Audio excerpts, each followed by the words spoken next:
Mathematics classes bye M के sir में आप सभी प्रिय बच्चों का हार्दिक स्वागत है और नव वर्ष की ढेर सारी शुभकामनाएं सभी प्रिय बच्चों को। आइए, एक सवाल है जो कि बार बार परीक्षा में पूछा जाता है और ये निर्देशांक ज्यामिति का सवाल है प्रिय बच्चों। और इससे बहुत से सवाल, कम से कम 2 से 3 सवाल आपको हर एक एग्जाम में देखने को मिल जाएगा प्रिय बच्चों।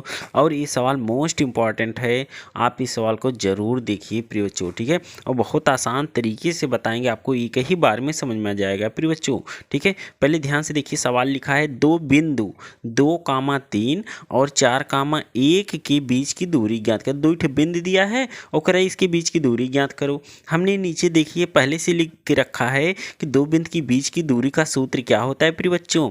जो x वाला वैल्यू होता है, एक को हम x1 मानते हैं, एक को x2 मानते हैं, तो आपस में उसे घटा के स्क्वायर कर देते हैं। उसी प्रकार y2 और y1 मान लेते हैं, उसको भी घटाकर स्क्वायर करके जोड़ देते हैं। जो भी आता है उसी का वर्गमूल ले लेते हैं प्रिय बच्चों, वही आंसर आ जाता है, ठीक है। तो ध्यान से देखिएगा हम कैसे कैसे मानते हैं, ठीक है। देखिए एक यही 2 बिंदु दिया, एक यह मान लेते हैं। एक बिंदु आपका यहाँ है, दूसरा यहाँ है, ठीक है। ध्यान से देखिए, चित्र के अनुसार देख लीजिए, उसके बाद फिर हम हल करते हैं। 2,3 दिया है और यहाँ पे 4,1 दिया है प्रिय बच्चों, ठीक है। ये 2 बिंदु मिल गए ना। अब कह रहा है यहाँ से लेकर यहाँ तक की दूरी क्या होगी, यही आपको बताना है। बहुत आसान है प्रिय बच्चों। इसको देखो, यहाँ पे पहले x लिखा है ना, इसको x1 मान लो। यहाँ y लिखा है तो इसे y1, सेकंड वाले को y माना जाता है, पहले वाले को x, ठीक है। और यहाँ पे देखो पहला वाला x है तो इसको हम x2 मानते हैं, दूसरा वाला y होता है तो इसे y2 मानते हैं, ठीक है। देखिए करा सवाल में क्या, सूत्र में क्या करा है, x2 माइनस x1। तो देखिए x2 के स्थान पे 4 है, x1 के स्थान पे 2 है, ठीक।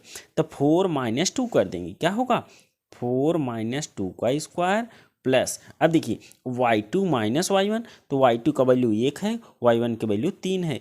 1 - 3 इसका स्क्वायर करेंगे प्रिय बच्चों। फिर रूट लगा है तो रूट लगा देंगे अपना, कोई दिक्कत नहीं है, ठीक है।